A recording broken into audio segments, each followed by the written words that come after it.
Greetings, beautiful people. Welcome back to Find XYZ. If you are new to this channel, please subscribe. Let's have a look at this problem. The first 5 terms of an arithmetic sequence are x plus 1, 2x, a fraction with numerator 2 multiplying 2x plus 3, and denominator 6 minus x squared minus 2, and 5x minus 3. We are told to show that the term 4x squared minus 3 is not in the sequence. Let's dive in. The first clue in this problem is we are told that we have first 5 terms of an arithmetic sequence. But the question is, what is an arithmetic sequence? An arithmetic sequence is a list of numbers where you add or subtract the exact same value to get one number to the next. So for example, if I begin with 3 and I want to add or subtract an exact same value to this number to get the next number. So let's assume that I want to add 3. The next number will be 6. Then I'll keep on adding the same value to get the next number, so 9 and so on. When you have this type of list of numbers, we call this an arithmetic sequence. But observe something. You realize that moving from one term to the next term,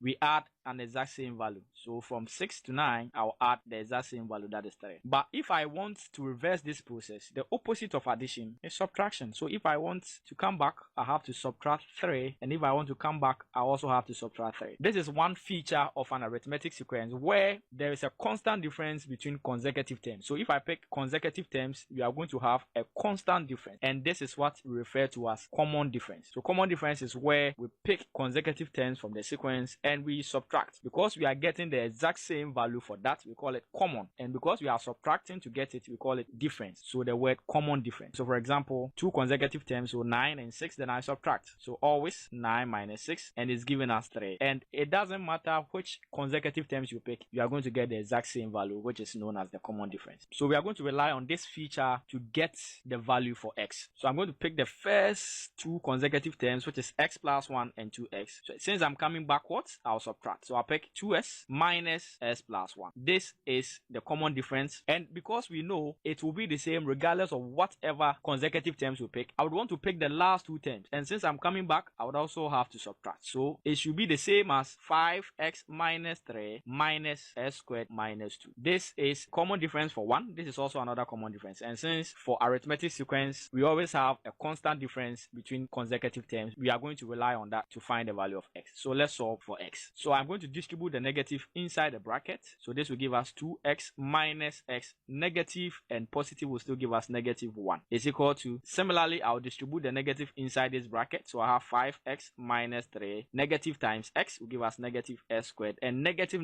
will give us positive 2. What can I do? I can simplify this equation. 2x minus x will give us x. So we have x minus 1 is equal to 5x minus 3, then I'll bring the 2 plus 2 minus s squared. I can also simplify this. This will give us 5x minus 3 plus 2 will give us minus 1 minus x squared. Let's bring s minus 1 on this side. Then if we add 1 on both sides, we get 0, so negative 1 is off. So we are left with x is equal to 5x minus s squared. I want to rearrange this by moving all the terms to the left hand side. This is negative, so if I move it across the equal sign, I'm going to get positive s squared. This is also positive. If I move it across negative 5x, then this is already here, so I'll bring it plus x is equal to 0. There's nothing left on the right hand side. Then minus 5x plus x, that will give us s squared minus 4x is equal to 0. What can I do? Realize that s is common, so I can factor s out. So if s is out, I have x minus 4 left inside is equal to 0. So we have 2 terms giving us 0, so it's either x is equal to 0 or x minus 4 is equal to 0. So I have x being equal to positive 4. So it's either x is 0 or x is 4. But which of these will satisfy this given sequence? So if x is 0, let's try 0. When x is 0, the first term will be 0 plus 1. That will give us 1. 2 times 0 will give us 0. Then 2 times 0 will give us 0 plus 3 will give us 3. 3 times 2 will give us 6. Then 6 over 6 will give us 1. You realize that this is giving us a loop. 1, 0, 1, and so on. And this is not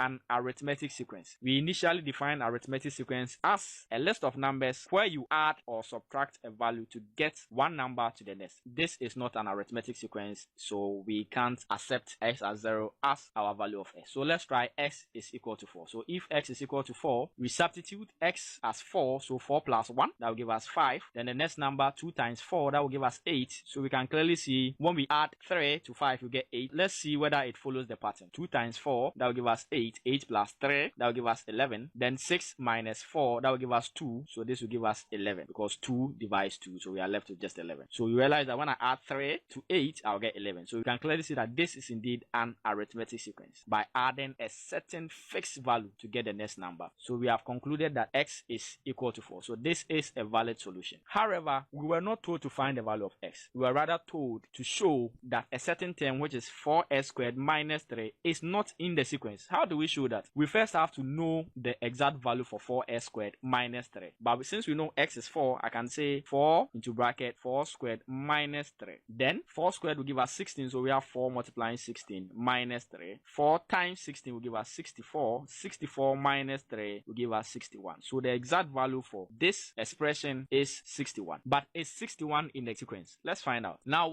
how do we find the nth term of an arithmetic sequence? Let's look at the example I gave here. You realize that if I am 3 and I want to get to 9, I'll move 2 steps, right? I'll add 3 and another 3 to get to 9. But 9 is the third term. So it means that it is always 1 less than the number of terms. So that is why the nth term of any arithmetic sequence is un. For the nth term is a plus n minus 1d. So the n minus 1 is telling us that when I want the third term, I'll move 2 steps. When I want the fourth term, I'll move 3 steps. So it is always 1 less than the number of terms. That is why we have n minus 1. So with this sequence, because we know the first term is 5, we have un is equal to 5 plus, what is the common difference? The common difference is 3, because moving from 5 to 8 is 3. So we have n minus 1 and 3. Then we expand, we have 5 plus 3 times n will give us 3, and 3 times negative 1 will give us negative 3. So when we simplify this, we have 5 minus 3, that will give us 2 plus 3n. So it means that this sequence has an nth term of 2 plus 3n. This will give us any term. So for instance, if I want u1, which is the first term, I'll just substitute 1 wherever I see n. So 2 plus 3 times 1, this will give us 2 plus 3, and this will give us 5. And indeed, the first term is 5. But this time I know 61. Let's verify whether we are going to get a certain term for 61. So we can say L is equal to 2 plus 3n. And what is L? We know that this is 61. So we can say 61 is equal to 2 plus 3n. We can subtract 2 on both sides. So we have 61 minus 2, that will give us 59. 2 minus 2 will go to 0, and this is 3n. Divide this by 3, divide this by 3. 3 divides 3, we are left with 1. So n is equal to 59 over 3. Now with n represents the number of terms. Do we have a certain term which is a fraction? No. So we expected n to be an integer. Since n is not equal to an integer, it means that 4s squared minus 3 is not in the sequence. So if we continue on this sequence, there's no way we'll get 61 in the sequence. We have shown that when we equate the general form to the given number, it is not giving us an integer solution. Therefore, it is not in the sequence. Thank you for joining me. If you found this helpful, kindly leave a comment, share this video to all your friends, and I'll be back with another video. Until then, I'm out.